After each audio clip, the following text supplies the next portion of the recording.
Welcome to you, ladies and gentlemen. Now with a special coverage, we're covering now a special coverage for the meeting of the ministers of the BRICS for a two-day that is taking place in New Delhi. Ministers of the BRICS nations began a two-day meeting in New Delhi on Thursday as the expanding bloc faces divisions over the war in Iran, rising energy prices, and growing the global economic uncertainty.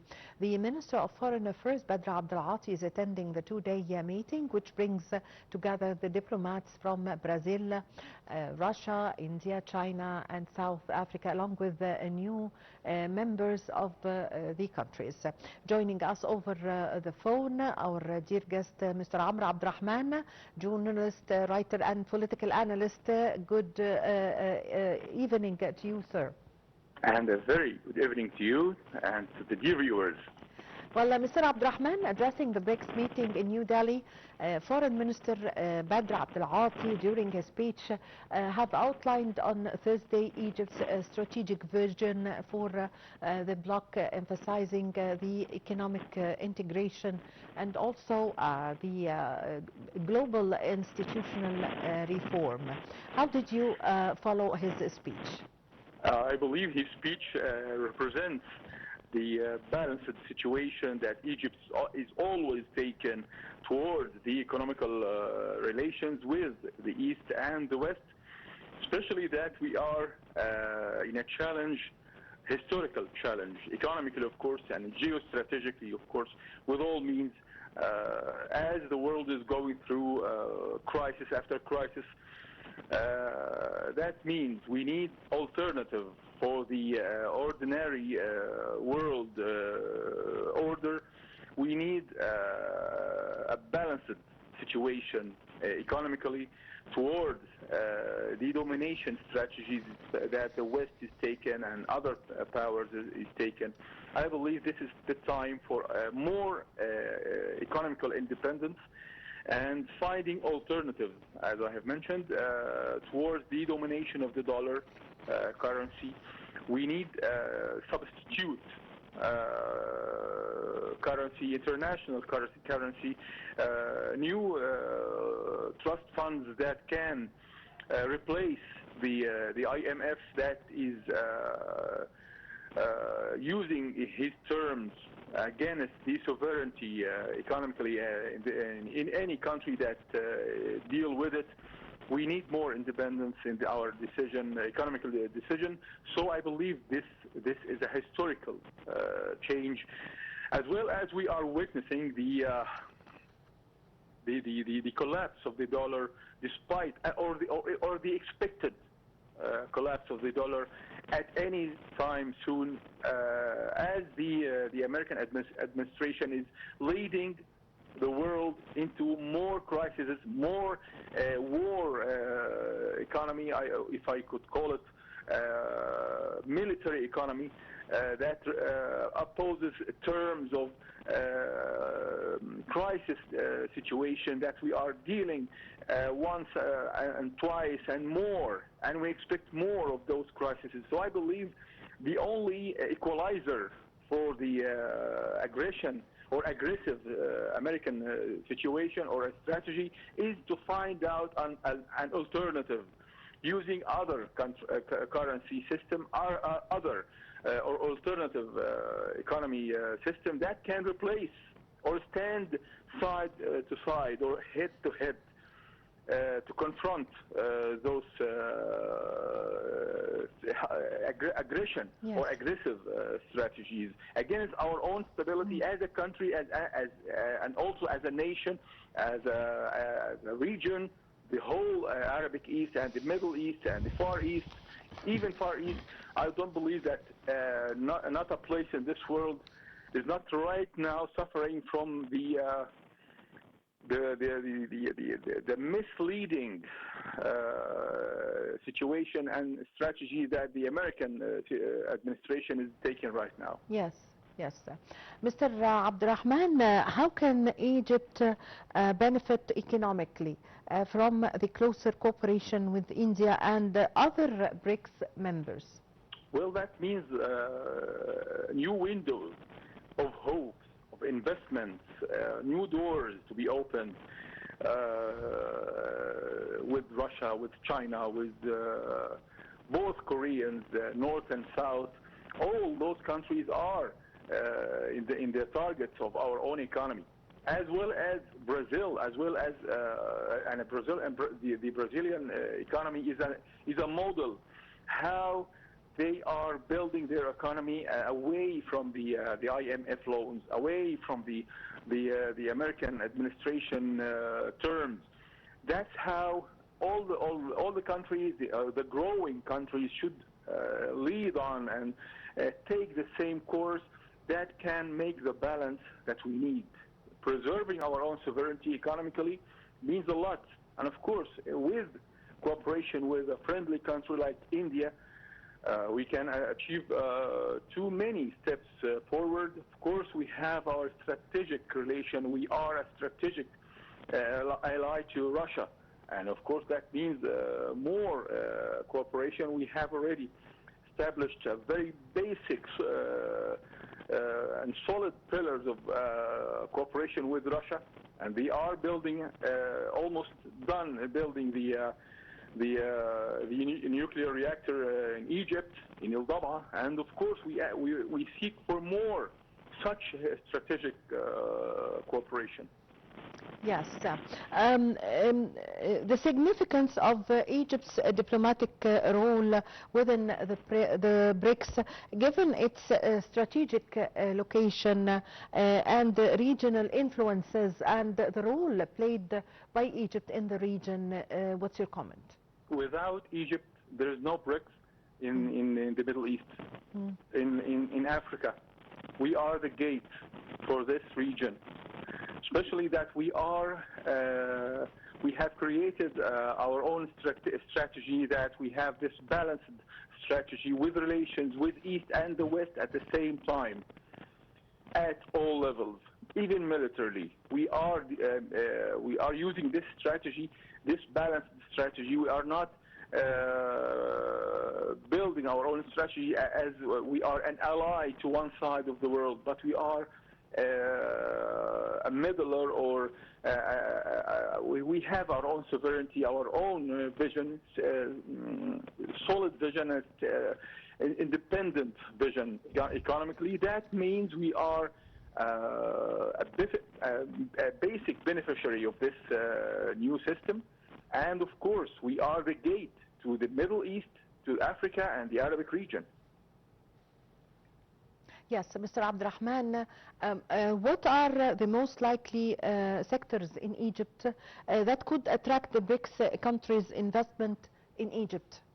Okay, I would say at once agricultural and industrial cooperation. Yes. With countries like Russia, like India, that would be very important. That would be the top level cooperation with such countries like India, like Brazil, like India, like China. We need more investments in the industrial and the agricultural level. Yes. Mr. Abdurrahman, the expansion of the BRICS, how does the BRICS expansion reflect the changes in the global balance of the power? Well, of course, we are up against challenges. This can never be built without a fight, an economical fight, of course. This is going to be established throughout a true struggle, because the other powers will not allow this to happen or emerge in a blink of an eye. This will take struggle. This will take a firm situation, defending our own sovereignty.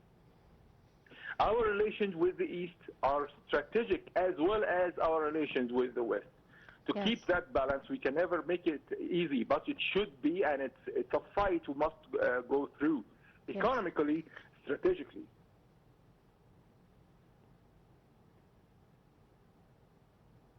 Yes? Of course, we need more of those steps. We know this is not going to be easy, but we are willing to go through this fight. Yes. Mr. Abdel Rahman, how can Egypt use the BRICS membership to support the trade, the investment, and the currency cooperation, especially that Egypt is seeking the broader use of local currencies in trade with the BRICS countries? Well, this is the most important thing to mention. We need to connect our currency with other currencies as a substitute for the dollar. If we do this, especially in earning the profits of Suez Canal, that would be a very strong smash hit to those who think that they dominate the world. That would be a lot more successful step towards our own sovereignty and our own independent economy. Of course, that can never happen without having that substitute, which is the BRICS, the new window for this change. Connect our currency with balanced or various currencies. That would be even better. So we can be no longer accounted with one or aside with one currency, which is the dollar. We need to change this. We need to change that reality. That can never be changed alone or by itself, but with using other alternatives like the ruble, like the yuan, like other currencies, of course. I believe also too many countries are thinking the same way, even in Gulf countries. Yes. Mr. Abdel Rahman, how would the discussions Egypt is making with the BRICS members would address the developments in the Middle East and the security of the maritime routes? Well, of course, our relations with all the countries in the BRICS can be a bridge to peace and prosperity for all nations of the world. On the contrary of other countries or other vicious powers like the Zionist existence that only dragging this region into chaos and fighting and wars and collapsing. Yes. We are building the better future for humanity, not just for Egypt, not just for the Middle East or the Arabic East. With such cooperation with this country, with these peace-seeking countries like India, like other neighbors, we can achieve more and more independence, more and more sovereignty, more and more peace and peaceful economy. We believe in the peaceful competition, not the aggressive competition, not fighting, but not through fighting, but with peaceful, with positive measures of competition. So this is the way I believe strategies of all the world should go. Yes. Mr. Abdel Rahman, what is Egypt's position regarding the calls within the BRICS for reforms to the international system and the global governance of the global governance institutions? And how can the BRICS play a stabilizing role amid the tensions that is taking place in the region? To be frank with you, all the tensions around the world are being masterminded under the surveillance and the domination of the associations and organizations of the world order that we are living right now. So I believe this is time for a substitute order, a substitute world economy order, away from the measures that being applied aggressively against nations. Some of those measures are being applied aggressively against the entity, against the identity, against the cultures of all nations. They want to dominate the economy with one culture, one measure, one set of measures, that can never apply to all countries and all continents at the same time. So I believe this is time for independent cultures. Defending our own sovereignty can never be applied without rebelling, if I might say, against that world economy order. So I believe this is time for building or establishing new organizations side by side against the influence of IMF and the International Bank, which are the main harm and the main threat to world economy and the world sovereignty of its countries. So this is time for substitute organization, substitute currencies, substitute regime economically that can preserve the identity of the countries, the sovereignty, the culture, the very privacy of the cultures in every nation on the world. Yes, I thank you very much for your time. Thank you for your valuable information, Mr. Amr Abdel Rahman, journalist, writer, and political analyst. We really had the pleasure to have this phono with you. Well, with this, ladies and gentlemen, we come to the end of our special coverage. Please stay tuned for more updates on Nile TV International, and for more news, please follow us on www.nileinternational.net. My name is Amal Mukhtar. Thank you for watching.